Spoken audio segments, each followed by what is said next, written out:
Congratulations, it's a very exciting time. You have your loan approval and now you're ready to go look at homes. Now, some people think, oh, this is easy, this is just an easy process. It's not always that easy, and it's really important that you know what you're looking for. So I tell people you make money when you buy a home, not necessarily when you sell a home. So what are a few things you need to think about? Well, you know when you find the home that you fall in love with, this is the one, you're going to need to write a contract. So let's think about, as we're out there looking at homes, what's important to us? Well, location's always important, right? There's certain things that you want that are going to be important to you. But let's think about if a home's a resale. Now, if you're buying a resale home, and let's say it's built before 1980, you need to think about polybutylene piping and aluminum wiring. Just a couple things. Now, a lot more things than that. But those two things may stop you from getting insurance. It's not a crisis. It can be resolved. But it's something you need to think about, because when you write an offer on a home, you need to know what those costs are going to be to you and whether or not this is really the property that you want. Now, the other thing is, if you're choosing to purchase new construction, a lot of people think, oh, I'm not going to go with a realtor, I'm going to get a better deal. That's not the case. Now, let me explain to you what happens when you purchase a new home. Builders do not adjust their pricing. And why? Because it affects the appraised value of the next home that they sell.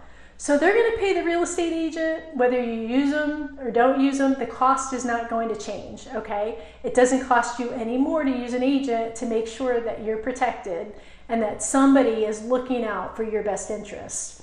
Now, why do I say this? Let me explain to you a couple things about what you could find in a new construction contract.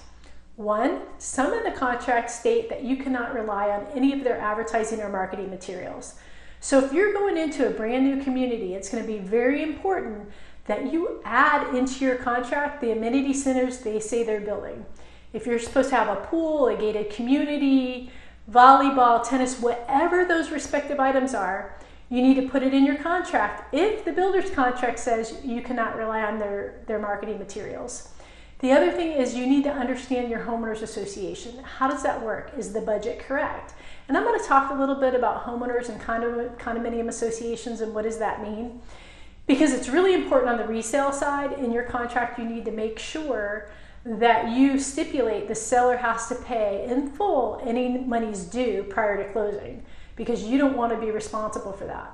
So keep in mind, as you're out looking at homes, yes, one thing is to find the home that you love, but a very important thing in this process is to make sure that you're working with somebody that understands what to look out for you to help you understand what your costs could be before you close and after you close. So make sure you're working with a qualified real estate agent. And if you have any questions, don't hesitate to call Tori Eisenman, 407-230-6836.